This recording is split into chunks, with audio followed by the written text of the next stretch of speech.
Greetings, everyone. Welcome to Progressive Discussions. I am your host for Progressive Discussions, James P. Madonna, and I am here with my co-host and mentor, the one and only, the Reverend Dr. William J. Eisenman. How are you today, sir? Present. It happens to be Saturday, October the 1st, 2011. It is also Progressive Discussions, I believe, number 88. So to celebrate number 88 and the first of the month, 2011, October 1st, my favorite month of the year because of the beautiful autumn foliage, as they say in France. Autumn foliage and Halloweeny. I love Halloweeny. I don't care what Ken Create says. He says Halloweeny is of the devil. That's correct. All right, you know what? I still love Halloweeny, and I love all the spooky stuff. And let me tell you something. I love the foliage. Ooh. And I love the refreshing weather. Crisp, the apple cider, and everything that goes, apple pies, not pumpkin pie. Not sweating my couillons, my cojones, my Rocky Mountain oysters off with no more hazy, hot, and humid weather, and I have to say the rhyme again that I learned when I was a child. When the weather is hot and sticky, that is no time for Dunkin' Dicky. But when the frost is on the pumpkin, that's the time for Dicky Dunkin'.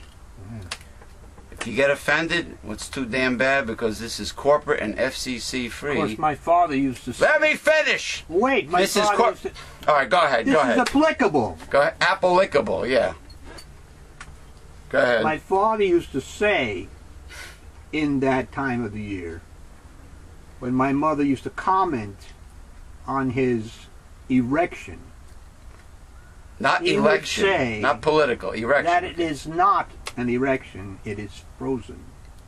Because of the weather? Yeah. Now, what was I saying before? I lost my train of thought. So when the weather's hot and sticky, all the great things I love about fall. No more hazy, hot, and humid. No more lazy, hazy, crazy days of summer.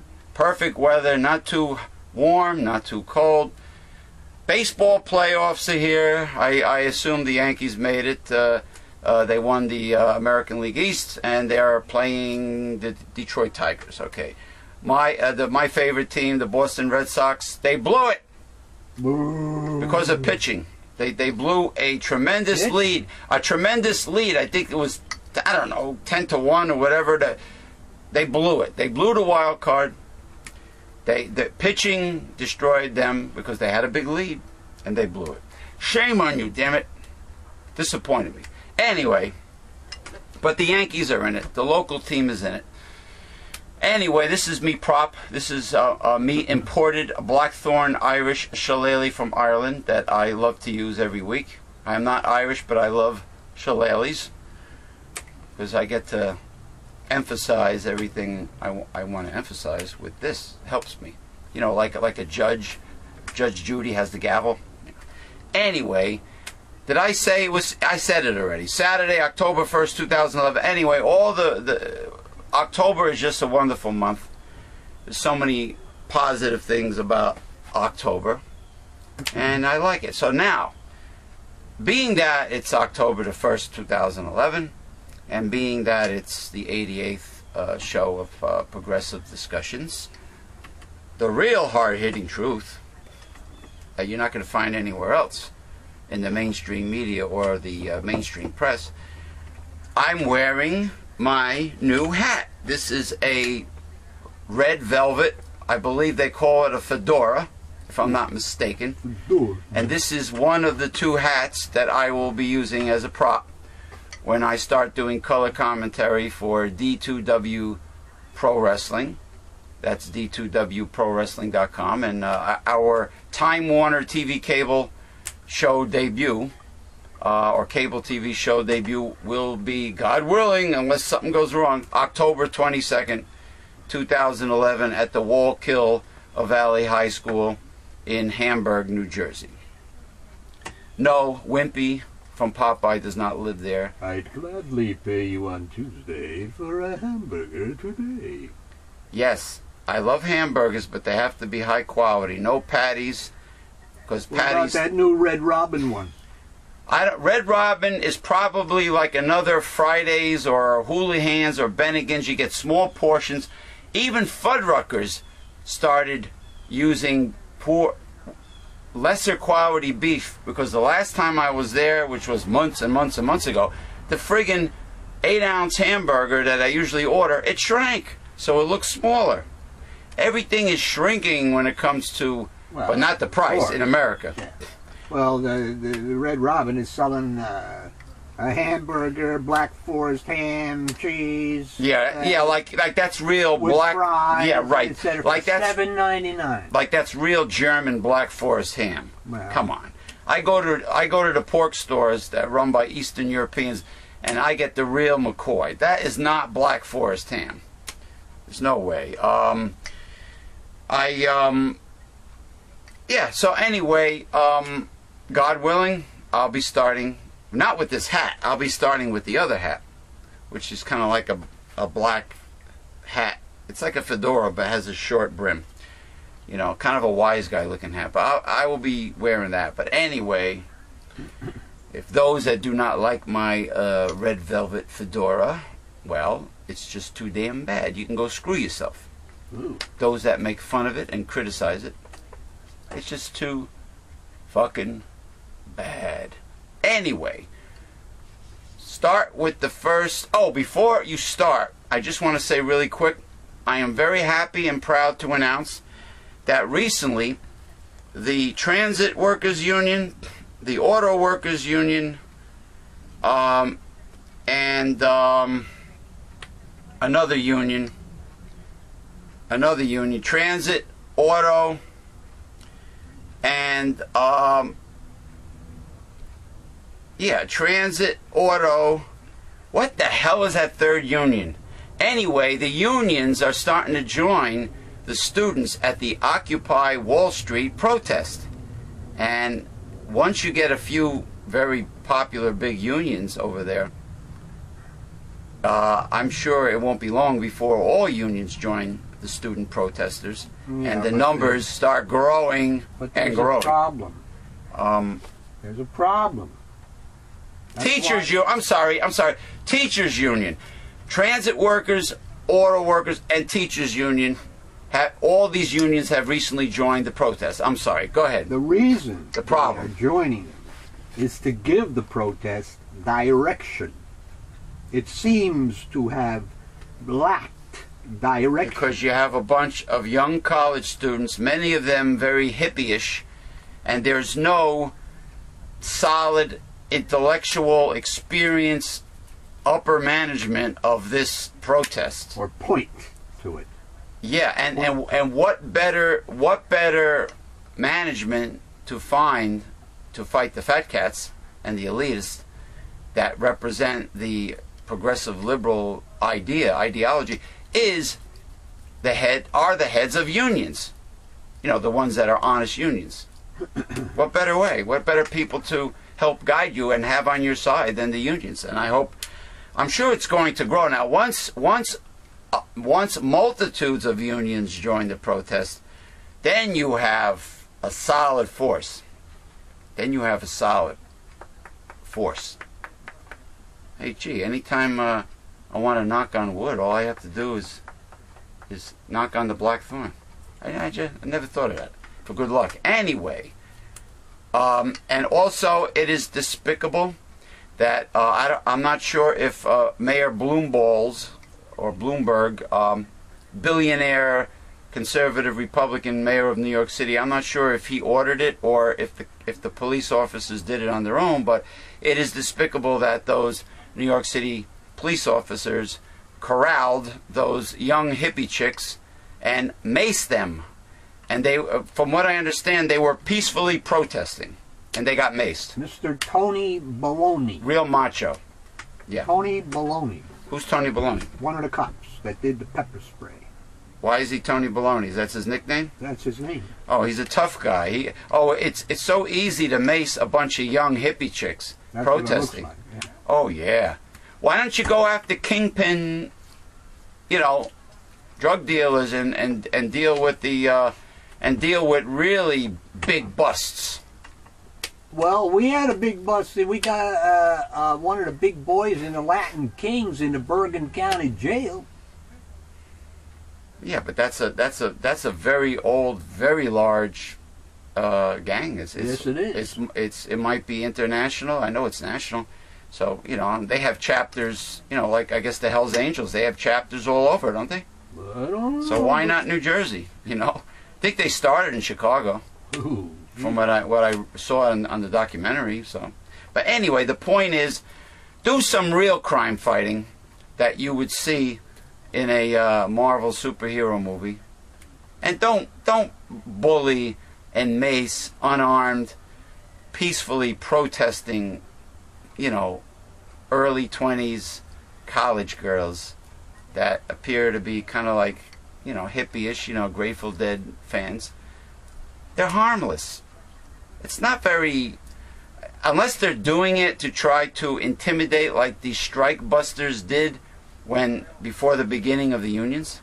Maybe it's an intimidation tactic of macing the girls. Mr. Bloomberg said they weren't going to do that. But they did. I know. So somebody's lying. Somebody's lying, sure. I mean, you know, if you're gonna look, you notice the signs that said we have our First Amendment right to do what we're doing? As long as they keep on flashing those signs and more celebrities show up. So far, they interviewed Roseanne Barr, but she had very little to say. What the hell's wrong with you?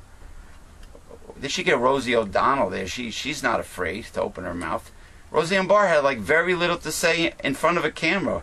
What the hell's wrong with some of these celebrities? They got no gumption. They got no backbone. Open your mouth. Don't you have any political knowledge at all, or are you just a celebrity that says, I'm here to support Occupy Wall Street? Big deal. Gary Null, I'm sure, would have a lot to say if he was interviewed, but I haven't seen once major network cameras and mics go in front of Dr. Gary Null. And you told me Gary Null was at the Occupy Wall Street. He was filming it. Isn't it funny how the major networks do not want to extract the genius opinion of Dr. Gary Null? Well, they're afraid of Gary Null. Major networks are owned by corporations, and this whole stuff is against corporations. That's and right. The financial sector of our country. Get the money out. Get the money out of politics. And you'll get the negativities of politics out of politics. And the immorality, and the unchristianity. Unchristianity. All of it. The corruption. The political corruption, brother. Like I said, you don't like my hat? Basically, you know. Hold on. I have a serious itch on my forehead. If you don't like my beautiful red velvet hat, you're obviously jealous. Excuse me, my itch is still going on. Okay, I think I got it. All right. I love it. More class than a lot of the punks you chicks know, the ones that don't like my hat. And intelligence. All-around quality. James Pirana Madonna. And you take that right to the bank. Biatches. Not Bank of America, though. Oh, man, I'm glad you mentioned it. Bank of America. Probably the most popular bank in America. The biggest. It's called Bank of America. They have ATMs all over in every state, which is great. But as of the first of this year, which I assume is 2012, yes, the infamous 2012, well, the infamous Bank of America is going to start charging $5 monthly fee for everyone that uses a debit card from Bank of America. Shame on you, you greedy, corporatist scumbag, wicked, evil bastards. After I hate banks. The taxpayers bailed them out. Now, you see what's going on with what we were talking about last week and the week before. Welfare, Wall Street bailouts, welfare. You bail their asses out with hard-earned middle-class taxpayers' money, because the rich don't pay taxes. You bail their asses out, and what do? They turn around and they scam you, their consumers, out of every possible penny they can squeeze out of you. In this case, with bank fees, just like the credit card fees that they can't rip you off with anymore. Isn't it funny how when Obama changed the laws for credit cards? That's what it's about. You see what happened? He changed the laws to defend the little guy against the evil, wicked credit card companies, the banks that run the credit cards. So now you don't get suckered into paying all those overdraft fees. What is it, $35 over and over and over, and all the other bullshit fees. Now the scumbag banks turn around and say, oh, we can't make money off the credit cards anymore, and scam people. So what do? Let's come up with a new idea. Let's charge people for having a debit card. Now, the solution will be keep your money well hidden at home and just pay cash for everything. But you still have to pay your bills. Or get those things from credit unions. How do you order online without a debit card? That's right. How do you order online? I'm sorry. I say get those things, the debit cards and your credit cards and stuff, from credit unions and smaller banks. Enough with these big boys. So when AAA... Let them fail. Isn't that part of capitalism? If you have a corporation and you shoot yourself in the foot and you go under, you're supposed to be. That's the way the crab cake crumbles. You're supposed to let them go under. That's the way it's supposed to be. But heaven forbid, according to creative destruction. Heaven forbid the little guy who's homeless and poor and destitute should ask for a few crumbs. Oh, then it becomes bad. The welfare.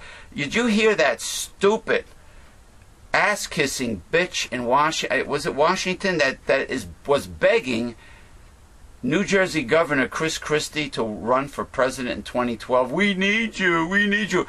I bet she's an elitist. I bet she's a high-income person that does not want to pay any taxes. I bet she's got money. The woman who said that. She's got big bucks. I mean, we need you. Yeah, we need him like you need. Like you need to resurrect Saddam Hussein to make him the president of the United States. you know. I mean, that's all we need. Those people would like somebody like that, Pinochet or Mussolini. Yeah. Everybody is begging Chris Christie to run, and now Chris Christie is having a second thought. Now he's thinking. First he says no, I'm not going to run. Now maybe I will run. Oh no, I decided not to run. Now he's thinking again. Another afterthought. Oh, maybe I should run in 2012. A lot of people love me. They're begging me. Please, Chris Christie, run. Yeah, like these are like right-wing fundamentalist nuts that want, and big fat ogre like him, a dictator, a fascist dictator, to come run Washington and they've been sold this bill of goods that the government spending is out of control and you got to have somebody in there who's going to take care of this. In the latest issue of Census, the Devil's Economics is in there. Oh yeah. And it shows the upcoming issue. You mean? It shows how the government spending was under Republicans, Democrats, etc., and today. And government spending is not out of control. No, first of all, you need to take $1 trillion off the military budget, which would solve a lot of problems. And second of all, stop corporate bailouts, welfare, and bring back the social programs to put money back in the pocket of the true consumer, which is the little guy. So far, on the spending on the wars. Oh, that was... And it is not complete, but it is about $4.4 to $4.7 trillion on these wars. War profiteering wars. Bingo. You know what that means? If we didn't spend the money on the wars, no deficit. No deficit.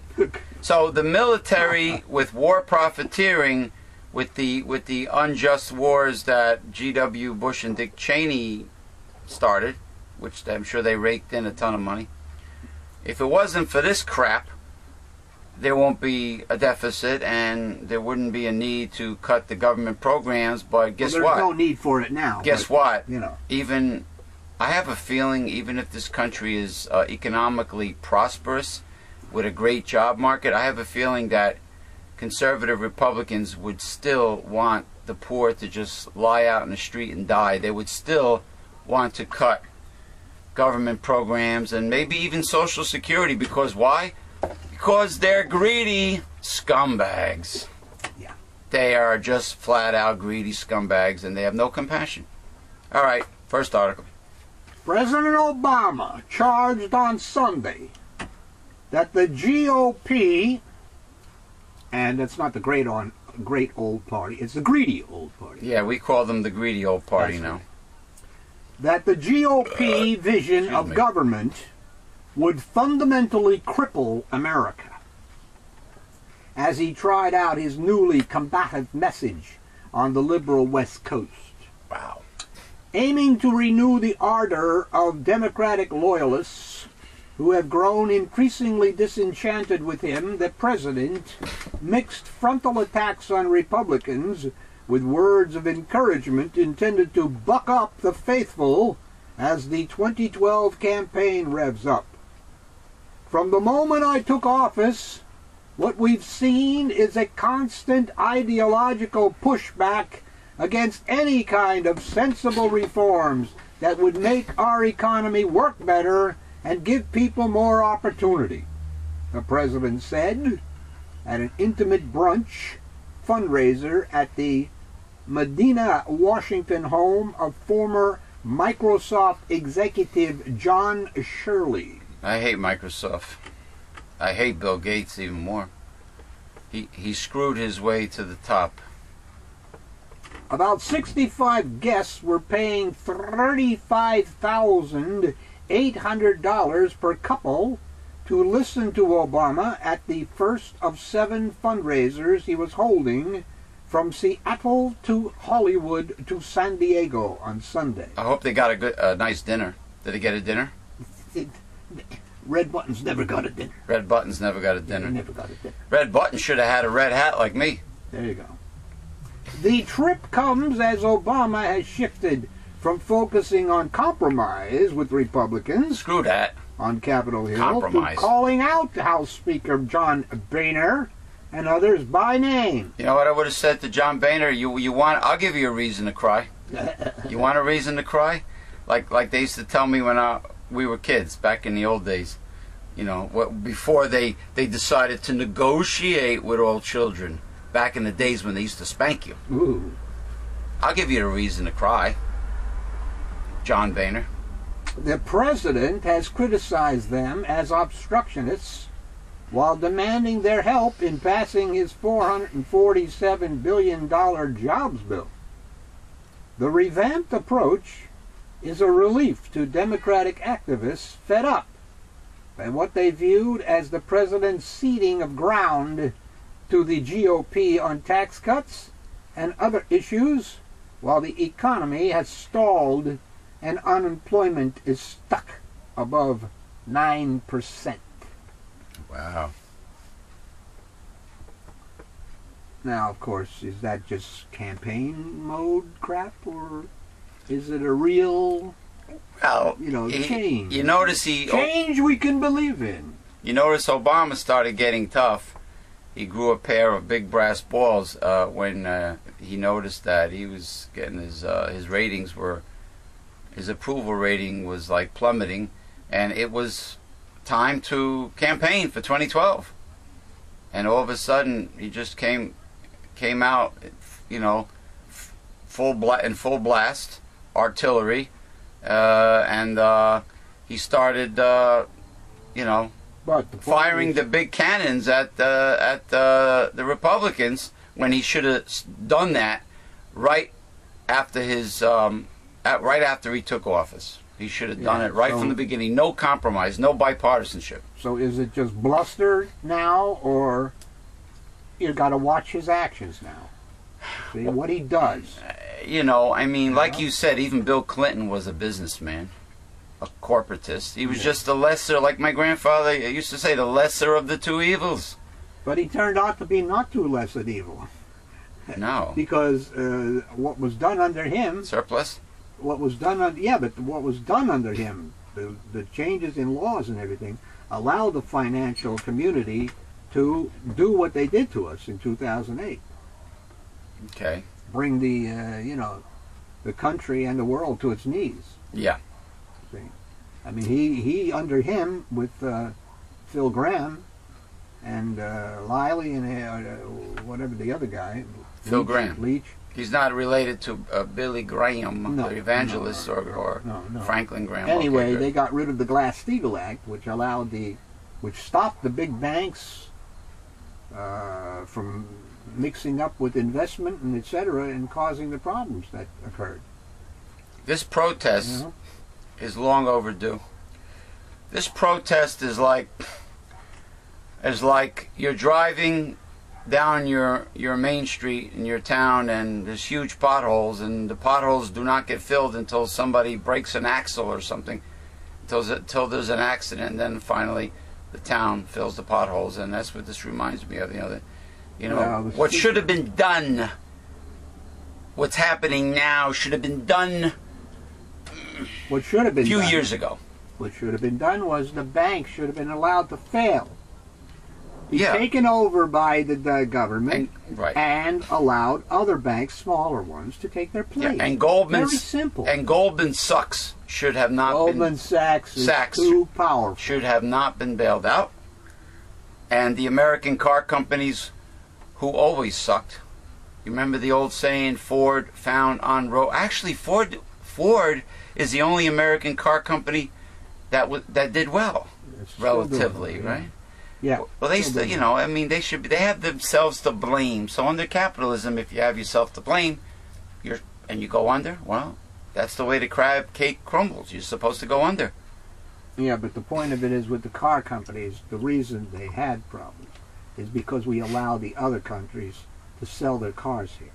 Yeah, but what about the fact of they don't allow us to sell their cars in their country? What about loyalty to your wallet, your bank account? What if Consumer Reports comes out with a report that states that Honda and Nissan totally blows away General Motors, Chrysler, and Ford? Shouldn't you, as an American, have the right to get the best value for your money? Not when you're putting Americans out of work. But what about your hard-earned money? You should have a loyalty to your hard-earned money, shouldn't you? Made in America. Made in America. So?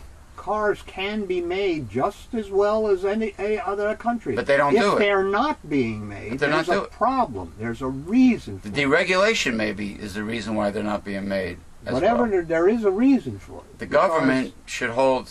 America should be numero uno. Oh, God. In these things. But we were numero uno in all technologies until we gave them away or did, something otherwise. The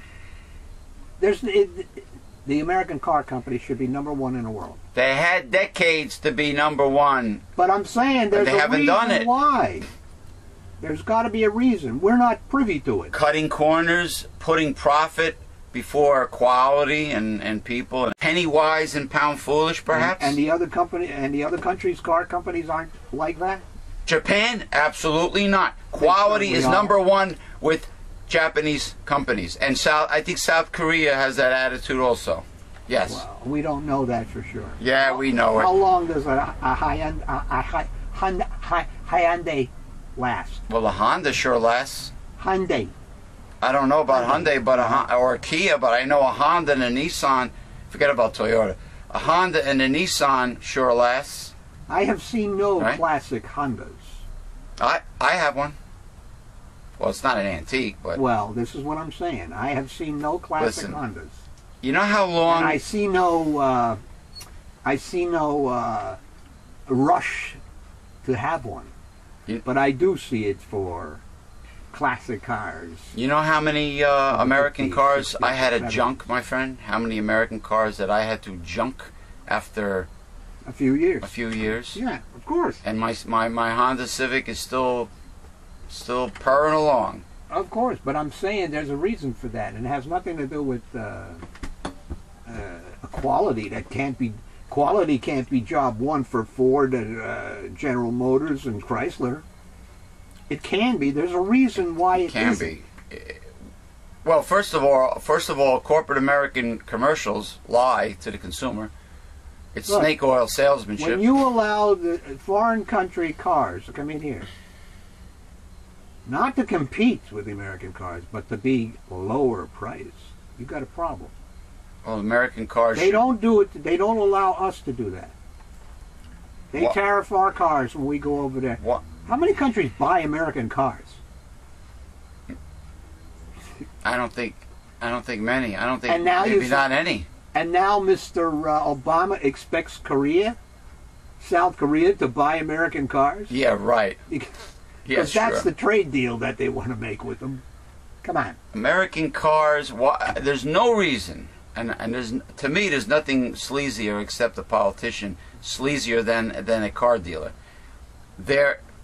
Some furniture commercials are pretty sleazy too, but I mean, come on. There's no reason why a subcompact American car, brand new, should cost like almost $20,000.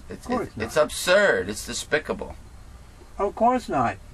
Back in '72, I bought a brandy new Vega for $2,400.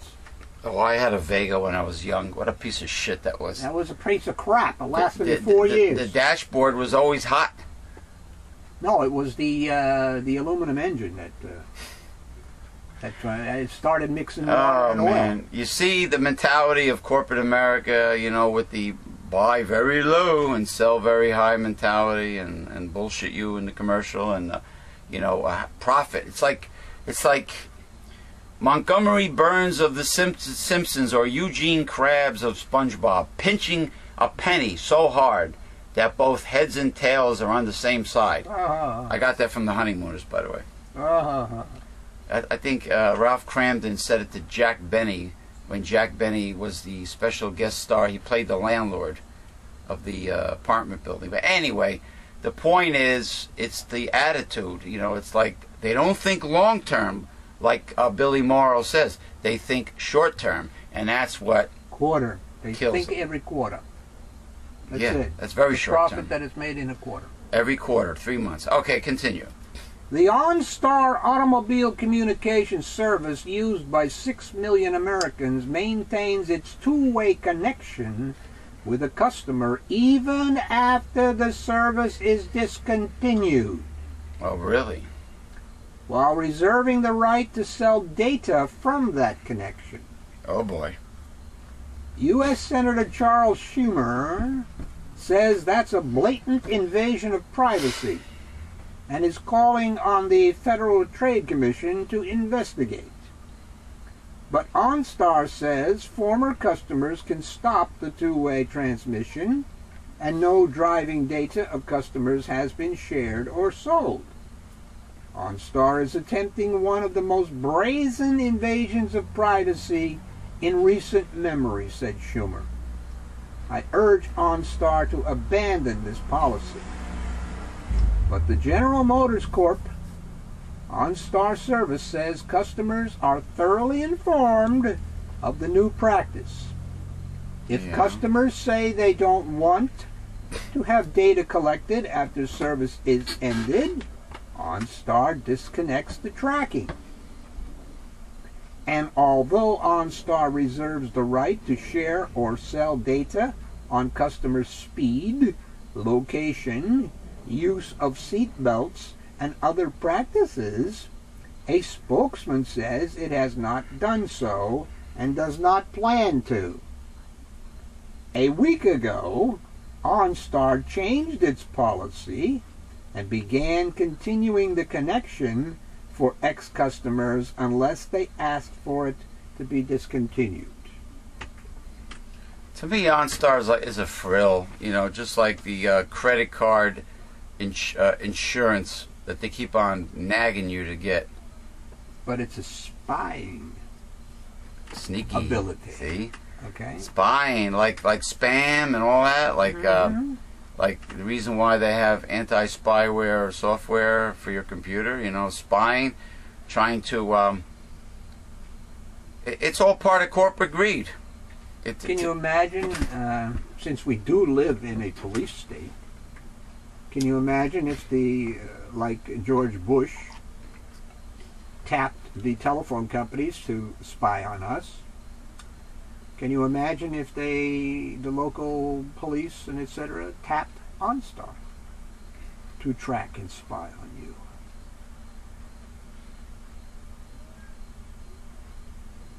Mm-hmm. That's true. That is absolutely true. Invasion of privacy, I guess, is okay when it comes to elitists. Corporate America. Corporate America, the fat cats.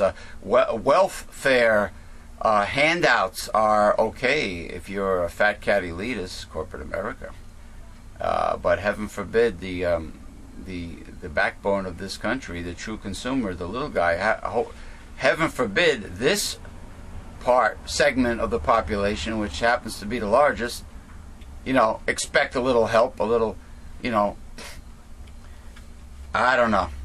All I know is I'm very happy about this Occupy Wall Street protest, and in my opinion, in the opinion of Newsletter Censored and Mega Life 21, the right-wing fundamentalist conservative Republicans want a corporate plutocracy, and they are deep down fascists. What do you think of that statement I just made? I mean, true. Deep down. When a corporation is married to the government, it's fascism. Ask Mussolini, he'll tell you. Yeah. He told us for years. 2,000 years. Yeah. After they were written, and decades after they were found in desert caves, some of the world-famous Dead Sea Scrolls have gone online for the first time in a project launched by Israel's National Museum and the web giant Google. The appearance of 5 of the most important Dead Sea Scrolls on the internet is part of a broader attempt by the custodians of these celebrated manuscripts, who were once criticized for allowing them to be monopolized by small circles of scholars, to make them available to anyone with a computer. The scrolls include the biblical book of Isaiah, the manuscript known as the Temple Scroll, and 3 others. Surfers can search high-resolution images of the scrolls for specific passages, zoom in and out, and translate verses into English. The originals are kept in a secured vault in a Jerusalem building constructed specifically to house the scrolls. Access requires at least 3 different keys, a magnetic card, and a secret code.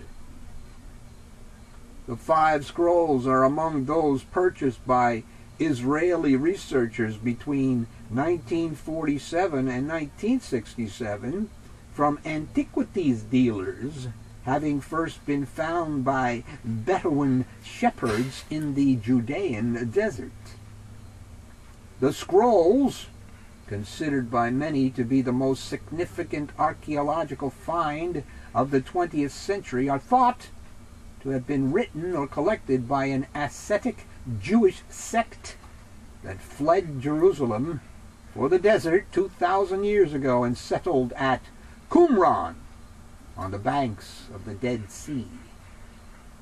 The hundreds of manuscripts that survived, partially or in full, in caves near the site have shed light on the development of the Hebrew Bible and the origins of Christianity. The most complete scrolls are held by the Israel Museum, with more pieces and smaller fragments found in other institutions and private collections. Tens of thousands of fragments from 900 Dead Sea manuscripts are held by the Israel Antiquities Authority. which has separately begun its own project to put them online in conjunction with Google. Photography work on the project began earlier this month in conjunction with a former NASA scientist. An advanced $250,000 camera developed in Santa Barbara, California, allows researchers to discern words and other details not visible to the naked eye. The latest photography effort by two technicians is centered on a fragment of a manuscript known as the Thanksgiving Scroll. On a computer screen was a piece of the Apocryphon of Daniel, an Aramaic text that includes a verse referring to a figure who will be called the Son of God. The first fragments of that will be outlined online by the end of the year. The Antiquities Authority project, aimed chiefly at scholars, is tentatively set to be complete by 2016, at which point nearly all of the scrolls will be available on the internet. Interesting. Just about everything will eventually be on the internet, and I guess books will become obsolete. Remember? I do not relish that day. The Twilight Zone. I am a bibliophile. Oh, bibliophile? That's correct. Don't use the word file. I love books. It sounds too much like the other one.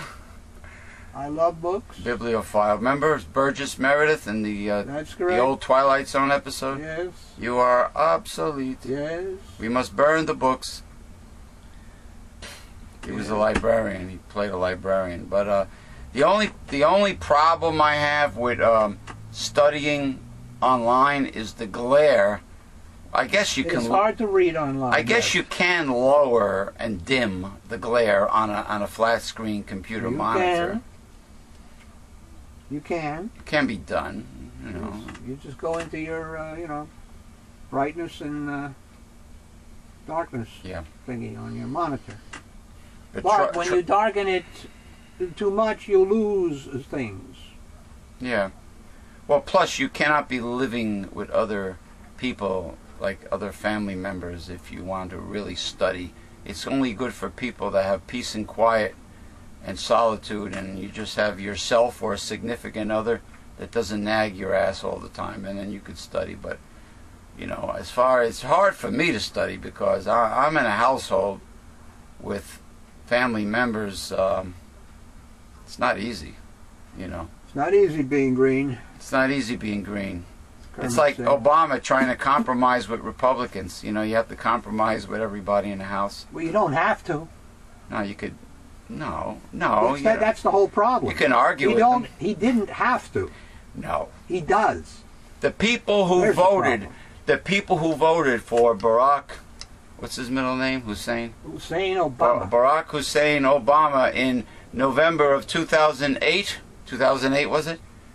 2008? Yeah. November of 2008, the people who voted him in voted for a big change, an opposite of what they had with 8 years of G.W. Bush and Cheney. They did not vote for bipartisanship compromise with Republicans. Do you hear that, you foolish lemmings out there that will be voting in 2012? Excuse me. A woman the other day was in the audience and yakking with Michelle Bachmann. Oh, God. And hold on. I knew her name will come up. Oh, here we go. Gotta love this guy. He said that Sarah Palin and Michelle Bubbleheaded Bachmann will not be mentioned. I got my slide whistle. This is what I hear when I hear Bachmann and Sarah nailing Palin talk, or her stupid daughter. Just say no to celibacy. Yeah, right. Give me a break.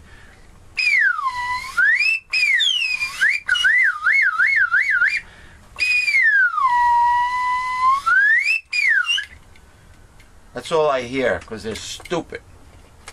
Go ahead. In any event, political morons, yeah. The woman said that Barack Obama was not a patriot.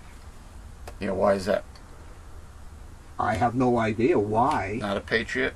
But he's not a patriot, you say. I suppose the Republicans are patriots for allowing all the outsourcing of American jobs. Ooh. Oh, you're very patriotic. For not paying your fair share in income taxes. Ooh. I suppose they're patriots for being... Oh, and having your offshore, whatever, Swiss bank accounts and offshore mailboxes for your corporation. I suppose you're patriotic there. Oh, yeah. Should I say hypocrisy? Should I say hypocrisy? Before you continue, I forgot to mention just one little thing at the beginning of the show. I am very happy. I am ecstatic. I heard rumors. Actually, there are more than rumors. Conspiracy Theory with Jesse Ventura is coming back for a third season on True TV. Wow. Can you dig that? Wow. And I just want to say I'm very happy. And to the producer of Conspiracy Theory, I have every episode conveniently in a playlist on our Mega Life 21 YouTube channel. Uncensored, complete. Go ahead. Continue. Here's the situation. Snooki. The party is over. Snooki? There won't be any tax break for Jersey Shore. Another idiot. Governor Christie squashed a controversial $420,000 tax credit called the Snooki subsidy. Oh man, you remember I made a big stink about this in a previous progressive discussion show. I guess Chris Christie got a lot of heat for this. You can't. There's no money to fund food pantries to feed the poor and the homeless, but there's $420,000 a year for the cast of Jersey Shore, MTV Jersey Shore. The Snooki subsidy for the first season of the hit MTV show, saying taxpayers could not afford to support a program that tarnishes the state's reputation. I have no interest in policing the content of such projects, the governor said.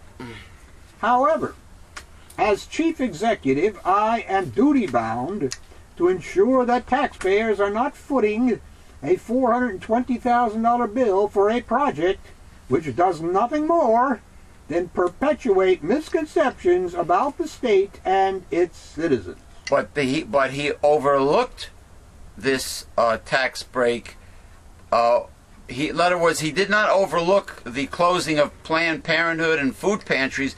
He didn't overlook things like that for the poor, to help the poor, and the homestead tax rebate for the poor and the handicapped. But he overlooked the big tax break for MTV Jersey Shore.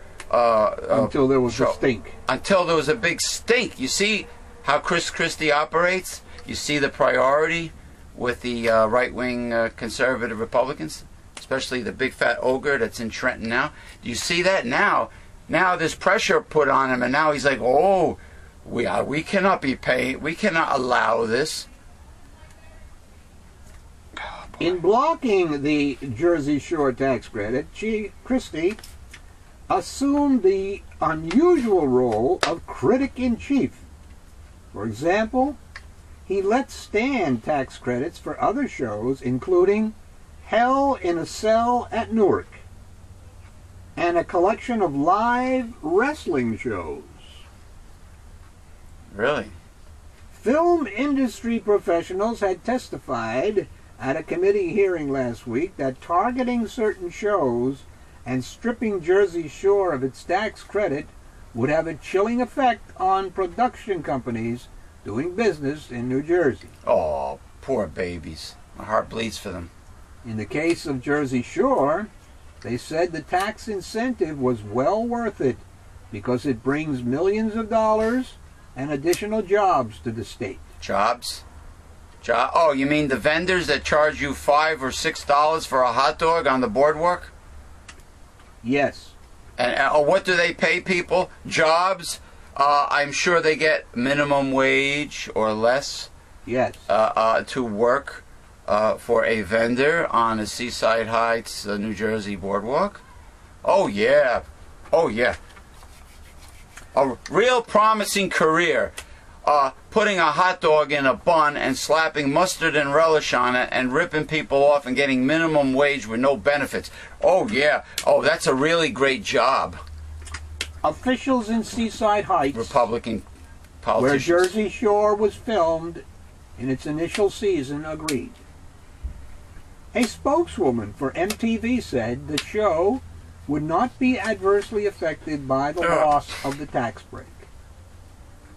Andre Dimino, the president of the nation's largest anti-bias Italian-American organization, said he was delighted with the veto. It's absolutely outstanding that he took the initiative and did the right thing, Dimino said. The tax credit was an absolute insult. The New Jersey Economic Development Authority approved the credit for the 2009 production of the show's inaugural season.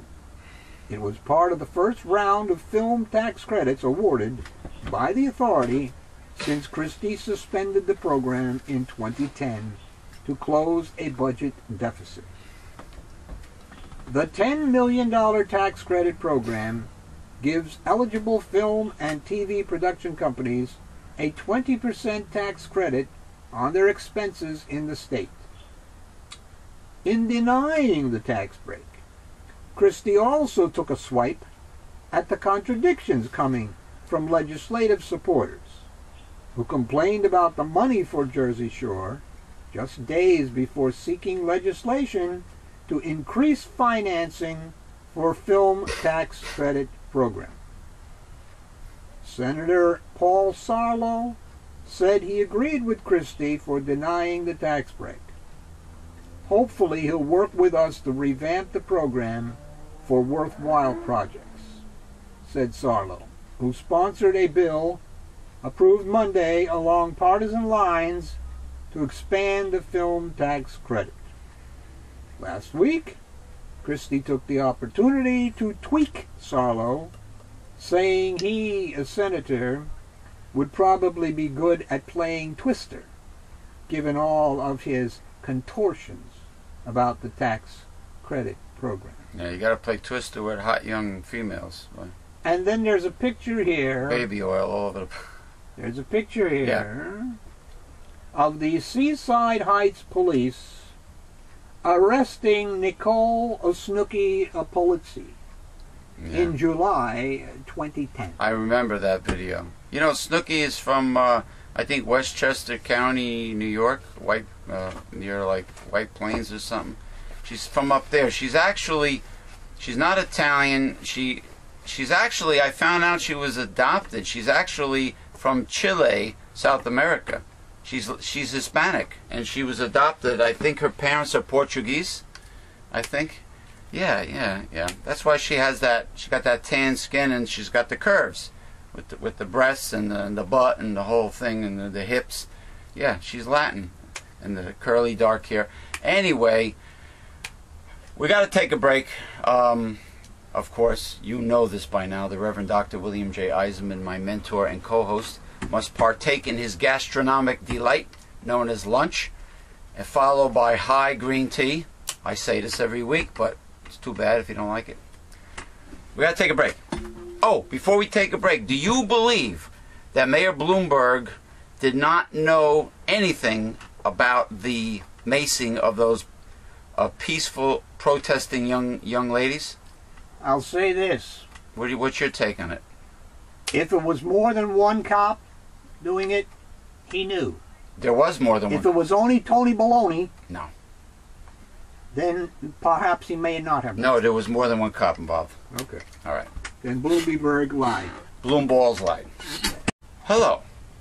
We're back. While my co-host and mentor, the Reverend Dr. William J. Eisenman, is enjoying his lunch, his gastronomic delight, I might as well start with promo. Now, so far we've been lucky. Despite an occasional motorcycle that has gone by or vehicle and annoying little dog barking, it hasn't been that bad with the au naturel background here for progressive discussions. So far it's been relatively quiet. Knock on wood. Now if the little dog continues and doesn't shut the hell up, I may have to lay a little shillelagh on him. Now, this gentleman right next to me here, this is a self-portrait of the Reverend Dr. William J. Eisenman, my co-host and mentor. The Reverend Dr. William J. Eisenman is a fine watercolor artist.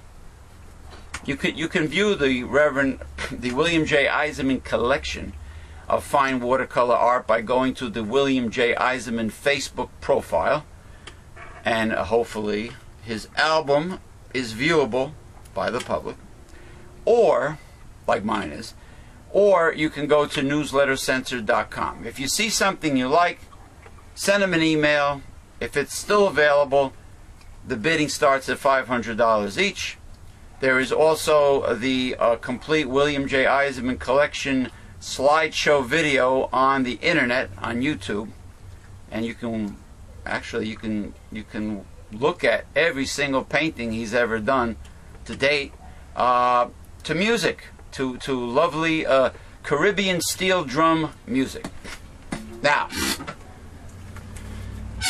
just, I don't know, go to Google and type in YouTube, comma, space, William J. Eisenman collection. It'll come up. Or just go to YouTube and type in William J. Eisenman collection. You know, it's like, if properly done, if videos contain what they call a specific code. Now, I'm not going to give away my secret to the layperson because I don't believe in divulging secrets. You know, it's like that asshole magician that went on TV and gave away all his secrets to the world. Bad move. There are codes which will increase the chances of search engine spiders to find your products. You know, and like with the Renaissance man Can Create, who's still a stubborn right-wing fundamentalist type of evangelical born-againer, because he's stubborn and he believes the Bible, you know, it's his opinion, of course, that the Bible says what he claims it says. You know, he does come up with a lot of scripture. You know, it's really very, very difficult to write in stone for a human being to say, this is exactly what the Bible says, that's it, there is no ifs, ands, or buts about it, because interpretation is not always in your face. It's not always like in black and white, you know, plain logic. You know, there's a lot of riddles there. So, you know, who am I? I'm not a theologian. But anyway, Can Create, if you go to Google and you just type in Can Create, everything he does appears on the first page. So there's no need for him to give people links like www dot blah blah blah blah blah dot beep beep boop boop. No. The good thing with him is, thanks to Megalife 21 and yours truly, all you do is type in his name and you Google his name and everything is on the front page. So all he has to do is tell people, just simply go online and Google my name. You don't have to give links. Our stuff comes up too, but for some reason his stuff comes up like completely, like right on the front page. Anyway, this is the backbone of our organization, Newsletter Censored, founded in 1977 by the Reverend Dr. William J. Eisenman, my co-host and mentor. Go to www.newslettercensored.com. Read all of the hard-hitting information. Click on the printable order form, and with your gift to support this work, get your free annual subscription to the newsletter that started it all. This newsletter contains a lot more information than our talk shows or our websites. This is the kind of hard-hitting truth revealed. The type of truth that most people are afraid to hear. Can you handle it? It contains the 5 taboos of American life, which is politics, religion, human sexuality, health and child rearing. You are not going to find this information anywhere in the mainstream media or the mainstream press. It starts off with the political monologue here. The last issue is, which was number 116. This Country Was Never a Christian Nation by William J. Eisenman, Ph.D. Sometimes we have tidbits, but there's no room this time.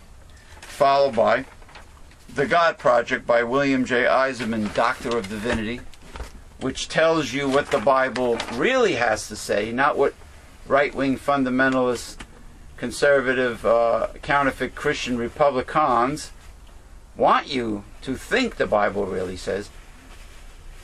Dr. Bill will explain to you what the Bible really has to say. And incidentally, you can listen to what the Bible really says every Sunday starting at 2 p.m. Eastern Standard Time from our hard-hitting internet talk radio station via the pirate radio network. It is Megalife 21 hard-hitting truth internet talk radio station. You can hear The God Project by the Reverend Dr. William J. Eisenman. Last but not least, we have Sexuality, A Holistic Approach by William J. Eisenman, Ph.D. So get your subscription right now. Okay, that is it with promo. Let me make myself a little bit useful here so we get back to the articles. And these are all new articles, I take it, nothing from the past. Did it sound like we had some? No, but you know, I believe Fascist is good too. You know, not to repeat it. We don't repeat anything. Okay, now.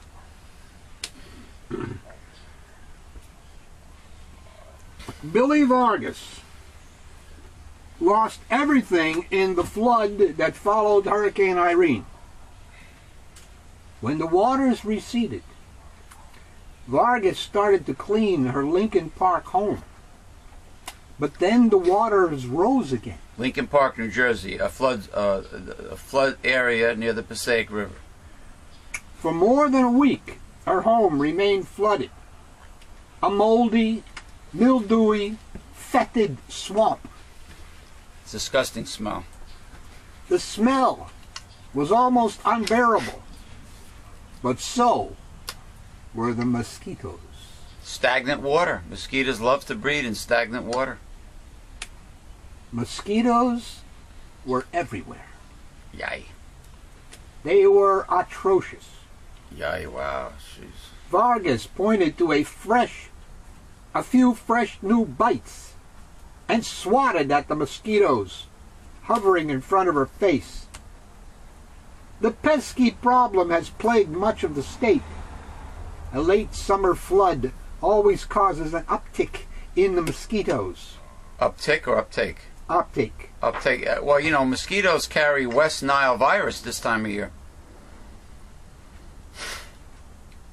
And while communities near the Passaic River are probably used to it, this year's flooding was so extensive, had so much stagnant water, it was unbelievable. Patterson was devastated. Little Falls, Patterson, Wayne, yeah. Well, Patterson really is hurting. In response, county officials are out there spraying, trying to hold back the problem. In Morris, truck-mounted and all-terrain vehicles-mounted spraying was conducted in several communities, including Denville, Lincoln Park, Paquonic, Montville, Hanover, Florham Park, Roxbury, Parsippany, Morris Plains, and Wharton. It's insanity at its finest. Mosquitoes are everywhere, top to bottom, left to right. Our crews are working hard, doing their best to try and ease the problem. North Jersey received more than 17 inches of rain last month. Wow. Which left all this standing water. We might see more broods emerging. Eggs may also survive through the winter. Really? And hatch next spring. Really? The eggs can survive sub-zero freezing temperatures? I guess so. People can't go outside in their backyards.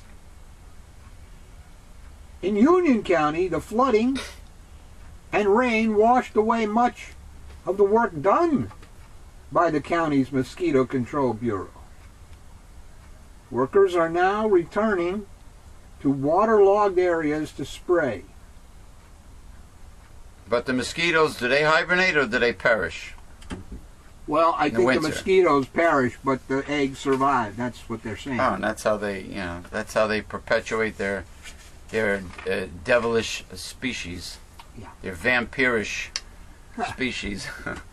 They are real, 100% they're vampires. Real bloodsuckers, man. Oh, they're vampires, all right. And they, and oh, by the way, did you see my photos of the pushy, obnoxious immunization sales hype? Unfortunately, from Walgreens and Walmart. As soon as you walk in the front door, a huge table smack dab in the middle of the entrance with a pharmacist sitting down pushing the vaccines, unnecessary adult vaccines. Unfortunately, a young lady who I was mentoring against the vaccine went ahead and got it. Ended up getting it. Now she's afraid of needles, but they have this new thing now where they press this thing against your arm and it blows the vaccine. It's like a gun. It's like a gun. Yes. They did that to me high pressure when I was when I had joined the Navy. When I was a kid, they had these inoculation guns. Like didn't Bones McCoy on Star Trek? Oh, well, that was different though. It was like, psh, yeah. It was like psh, right through the clothing, right? Yeah. Like, yeah, exactly. And they would immediately, if it was a Mickey, it would pass out. Well, anyway, she got the shot, and now there's a. It still hurts, and there's a little mound there. So I don't know if it's a reaction or what. Well, I remember. But I had warned her not to get it. Sent her to Mr. Gary Null and his fine work on vaccines. Read the articles and etc. And still was coerced into getting the shot. Well, I posted the photos on Gary Null's Facebook webpage, and because I thought they were very applicable to some of his videos that he did. Didn't he go to court and start hollering about vaccines? Mandatory vaccination in New Jersey?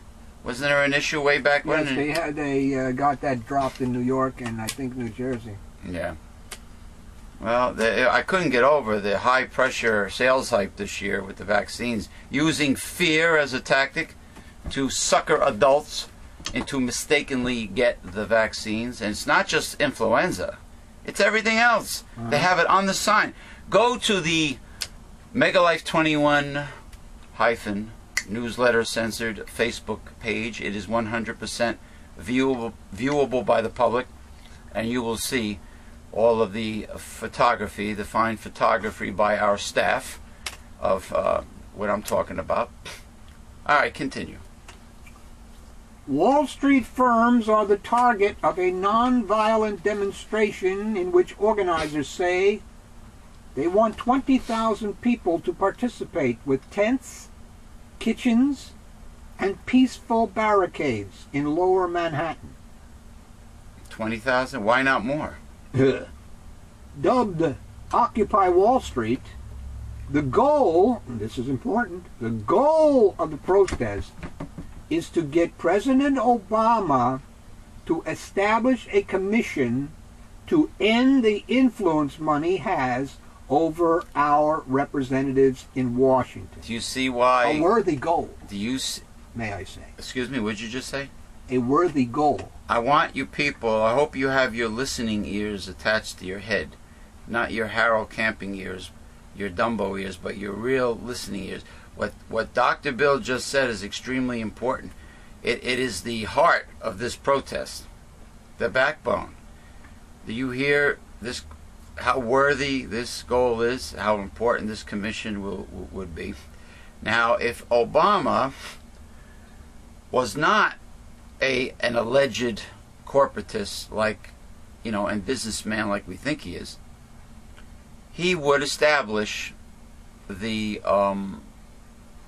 commission. Now, he would establish the commission for one of two reasons. Either he sincerely believes that we need this reform, or will he establish the commission under pressure to pander for votes from the little guy, from, you know, college students, from minorities. Or if a commission is established, it will do nothing like all the other commissions.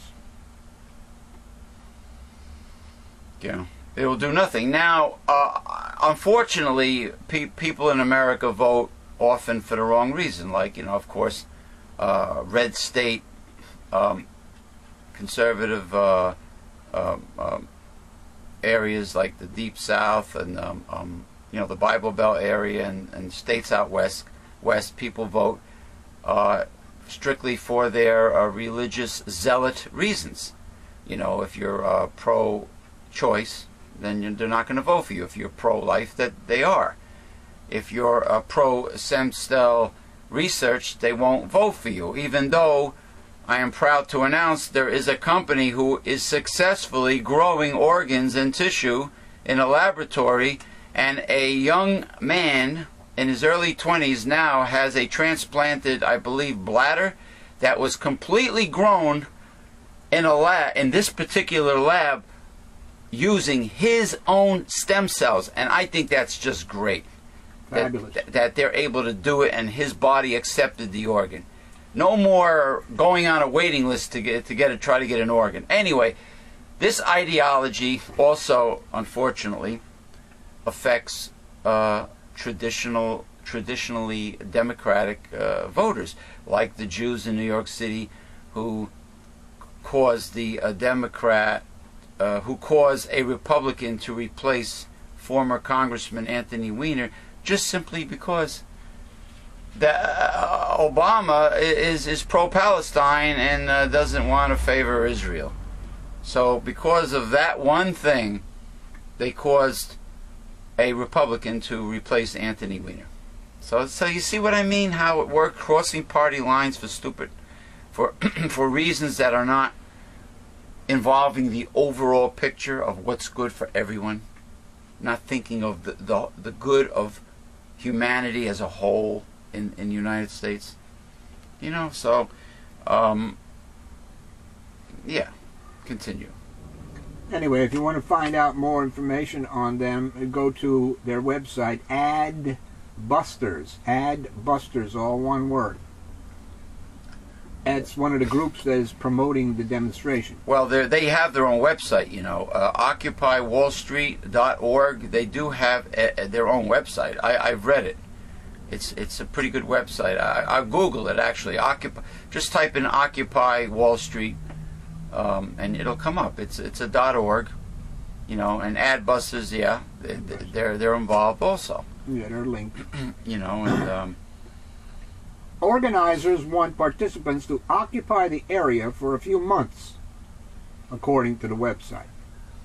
People have a right to protest, and if they want to protest, we'll be happy to make sure they have locations to do it.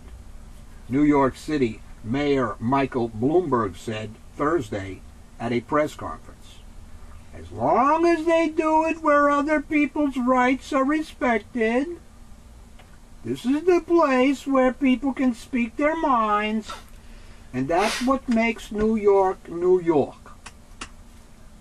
As the demonstration began Saturday afternoon, as many as 1,000 people congregated in the Chase Manhattan Plaza area, and after speakers with a bullhorn rallied the crowd, broke into groups to discuss the event's goals. Some participants circulated trays of sliced white and wheat bread, while others passed out jars of creamy Skippy peanut butter and distributed apples, bananas, and oranges from shopping carts. Protesters waved red flags and toted cardboard signs with statements such as, represent the 99%. Others don white, mustachioed masks of the anti-authoritarian protagonist from the graphic novel and film V for Vendetta. Yes, I love that mask. I friggin' love. I bet that all the costume stores for Halloween are going to be well stocked with that mask. Oh yes. It has a big grin, a big menacing. White, isn't it white? It's white, like a mime mask. Yeah, it's like a mime mask or something about the painting The Scream by Edvard Munch. No, it's a very attractive mask. It's sort of like a Mardi Gras Carnival looking, like you say, like a Renaissance era mask. It has a big, huge smile on it, and it was worn by the.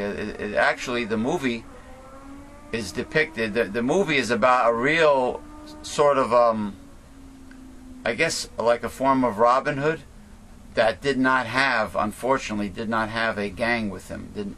There were no merry men to help him out. He did this on his own. He fought the fat cats in England at that time, and I guess that fight didn't go too far.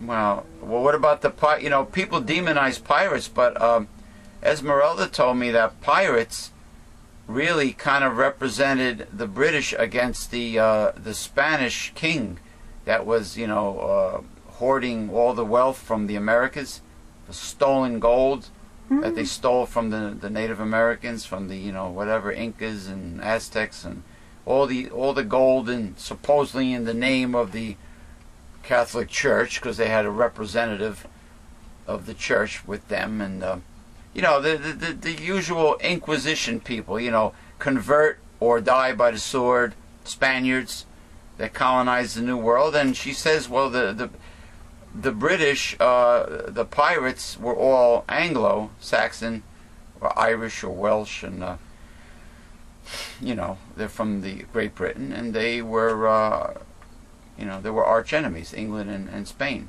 and the King of Spain was represented the greed that we have today with the corporate plutocracy, and trying to take over the world by extortion, by force. Colonialism, yeah. And this V for Vendetta has a deep political meaning to it. It's not just a horror movie. It's sort of a torches and pitchfork method, except the man was by himself. Yet he was very effective. But when you're by yourself, you can only go so far. You can only go so far. You do not have permanent results. A few people played instruments, including guitars, ukuleles, maracas. Ukuleles. Chants and applause periodically erupted around the plaza. Police encircled the plaza and partitioned Wall Street's pedestrian walkway. NYC, Euronext, Deutsche Bank AG, and Bank of New York Mellon Corp. are among firms with operations in the area. Did the protesters ever attempt to block pedestrian walkways or streets, or did they follow the rules? They followed the rules. Okay, so far we're on the right page. All right, continue. Bank of America Corp., J.P. Morgan Chase and Company. They suck. Morgan Stanley and Citigroup, Inc. Suck. Are among financial firms whose main offices aren't on Wall Street. Yeah, the reason why they call them firms is because they have a firm grip on your life savings, on your necks and on your wallets. Rich Adamanis, a spokesman for the NYSE, Duncan King of Deutsche Bank, and Bank of New York's Ron Gruendel, Dickie Duncan, declined to comment on the demonstration. Protests also are planned for financial districts in Madrid, Milan, London, and Paris, according to a bulletin from the National Cyber Security and Communications Integration Center, obtained by Bloomberg News. Here's a picture if you'd like to see them. Macing the girls? No, being peaceful. Now, this is an example of what the protests look like, right? More or less. Except when the police got rowdy. Except when the Bloomberg administration, who claims they had nothing to do with it, I think there was a band of New York City police officers, several of them, who corralled these 20-something young college co-ed female protesters that were protesting peacefully. Is it viewable by our viewers, sir? Yes. All right. What about now?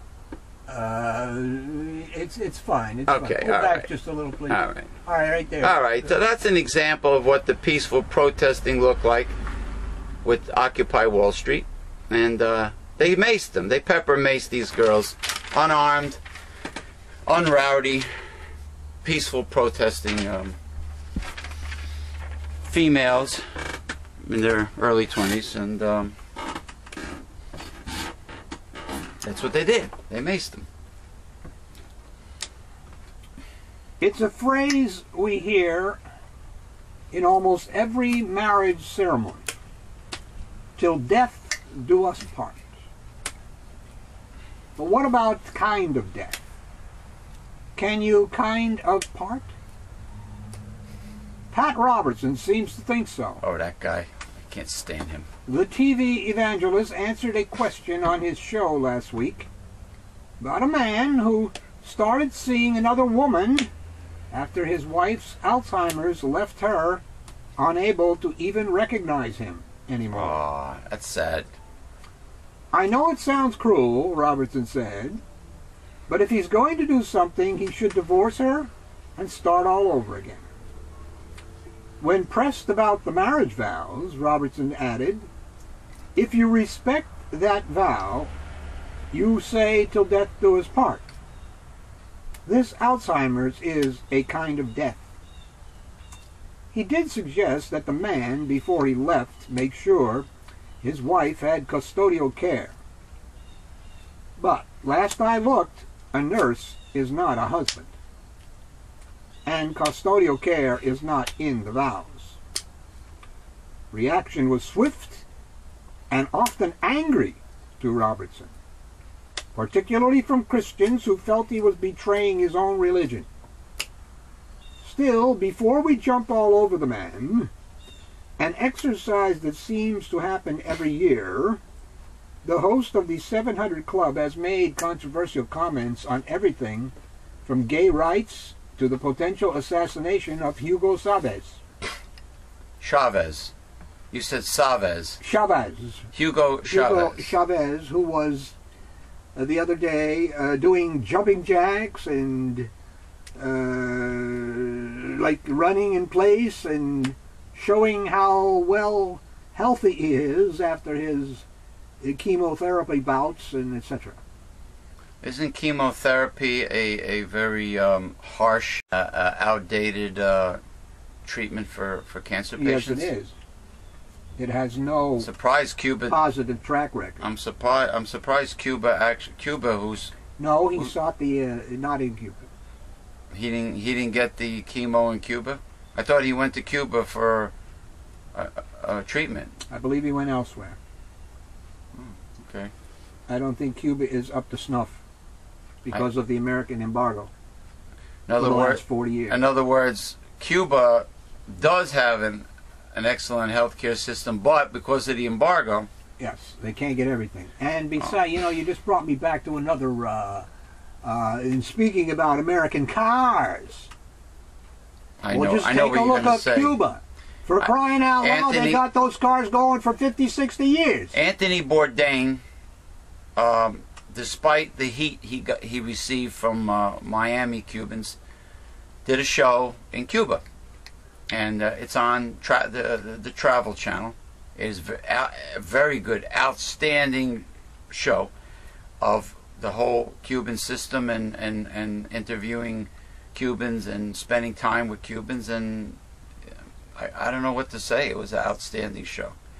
And Cuba has, out of necessity, tons of vintage American cars from the 1940s, the 1950s, 1960s, whatever, 70s, all perfectly restored and maintained.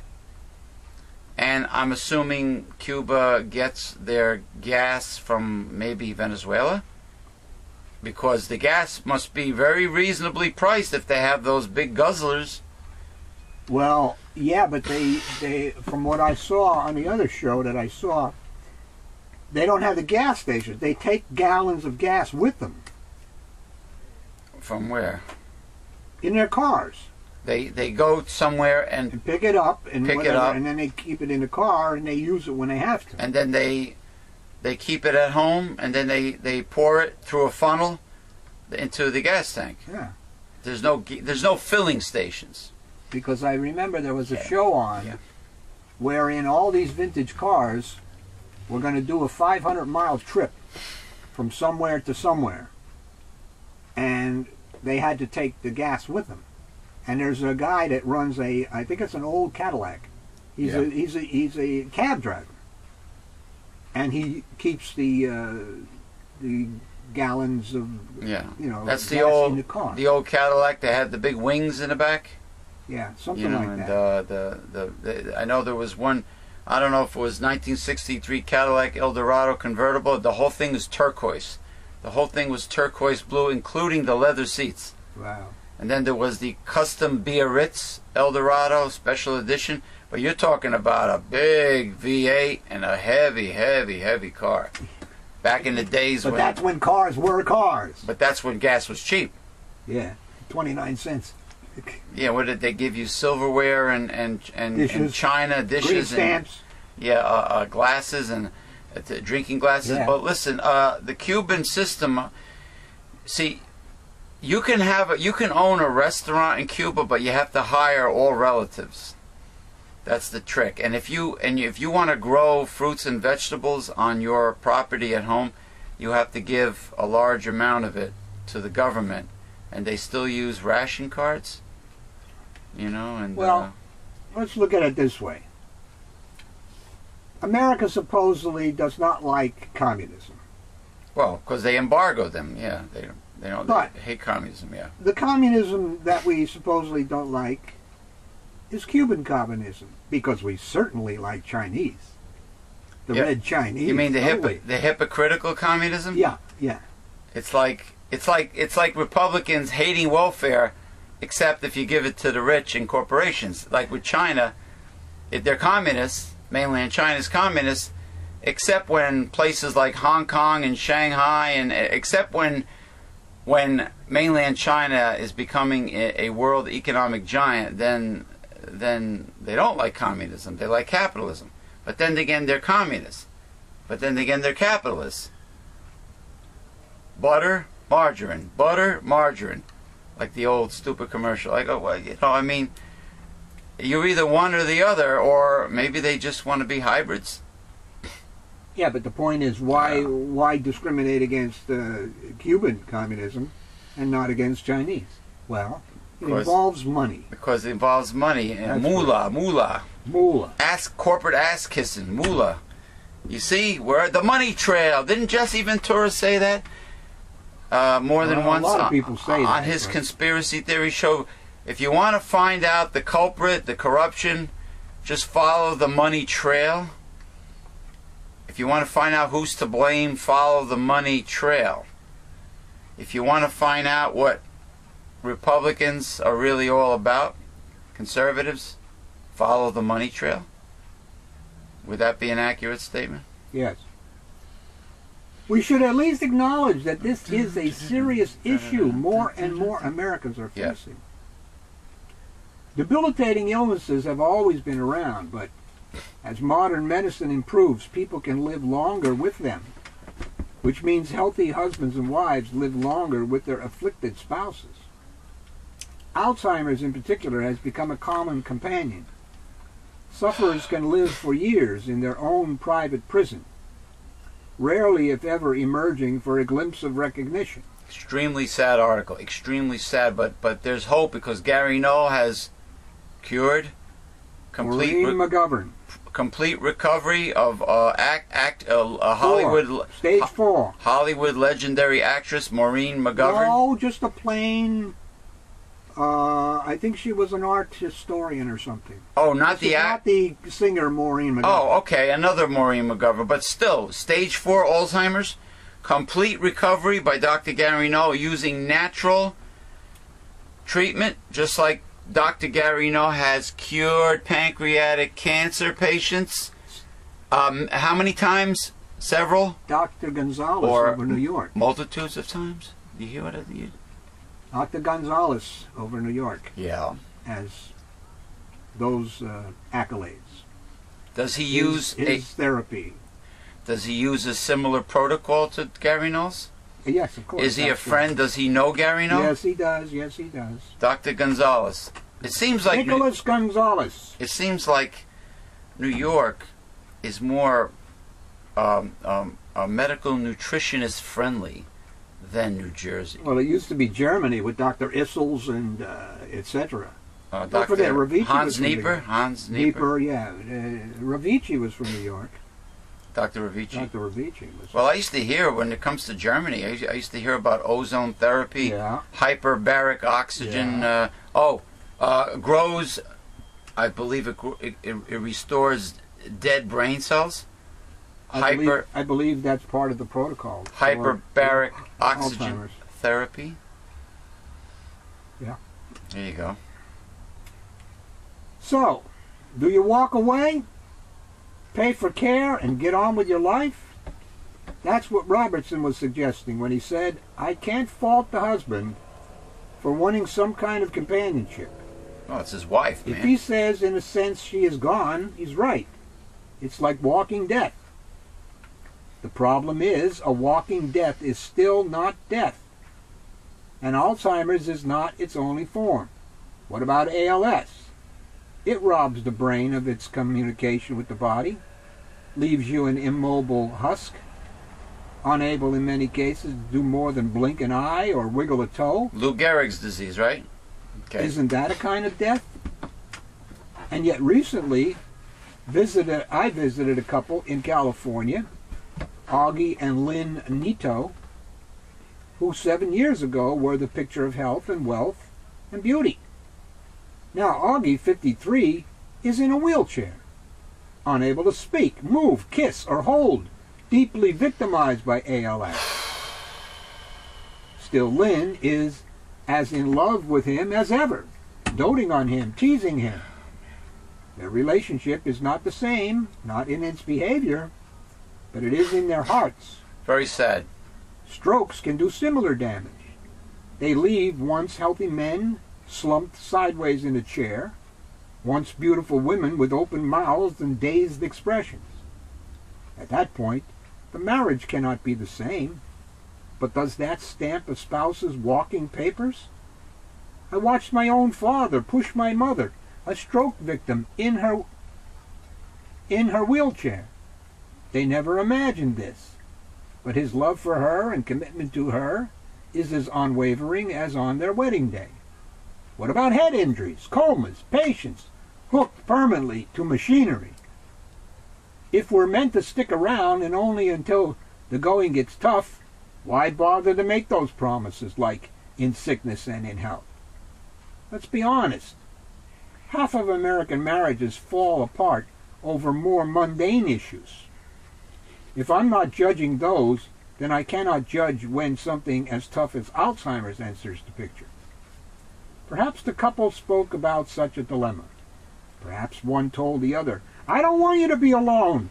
Live your life. If so, that should supersede outside opinion. But we can say this. A kind of death is a worrisome phrase, and applying it can set worrisome precedents. Better, perhaps, to focus on the ways people find to stay together.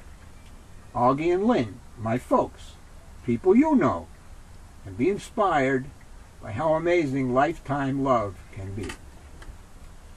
Well, Esmeralda told me that an uncle of hers from Cartagena, Colombia, made a complete full recovery by consuming the South Pacific Islands elixir of life called noni juice, noni. And he had advanced Alzheimer's, and he made a complete recovery. So there are natural treatment for today's illnesses, whether they be minor, mediocre, or severe. They have a much higher track record than the drug-pushing allopathic pharmaceutical industry crap scam.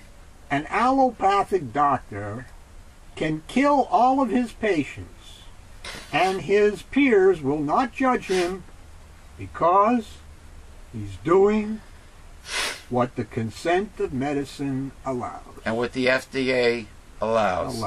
What's good for business is good for what? The country, society, the world. Everything's about profit. Profit over people, right? Yes. Isn't that part of what Occupy Wall Street is also representing? Of course. Profit over people instead of people over profit. You hear that? It's all about the money. It all boils down to the money. Yeah, and if you're a Christian, money is the roots of all evil. If you're a Christian, it's the devil's economics. Correct. Devil's economics. Now, Dr. Bill, this has been a very happy, enlightening, exciting, progressive discussions for several reasons. It's the beginning of October, my favorite month, October 1st. It is overcast outside. It's got that nice, gloomy, gothic look to it, which I love. I'm wearing my new velvet red fedora. It's Progressive Discussions Volume number 88.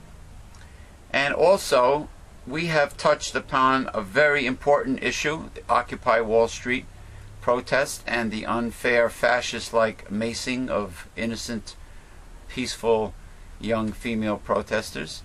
And also, I think this is the first, or perhaps the second, progressive... What the fuck? I was just gonna say, we went all week. We went the entire show with no obnoxious fucking noise coming from outside. And what happens? This cocksucker. Anyway, this is either the first or the second progressive discussions that we did 100% au naturel, with the fresh air, sunlight, with the screen on, the door wide open, with Old Glory blowing in the breeze. And what should happen? Old Beelzebub should throw a monkey wrench in my show, in our show, and have this guy who's going to get his head handed to him blowing the fucking horn like he's in a goddamn ghetto. Typical ghetto tactic. I think we should. You think I should go out there and pound some and fucking cave his skull in right now with my red hat on? Should I do it? You know what? Hardcore justice in America. Sometimes we need it. You know what? It was so peaceful, the whole show, until this guy's blowing his friggin' ghetto horn. Anyway, thank you for joining us for a very special progressive discussions. Until now, of course. Say so long. So long.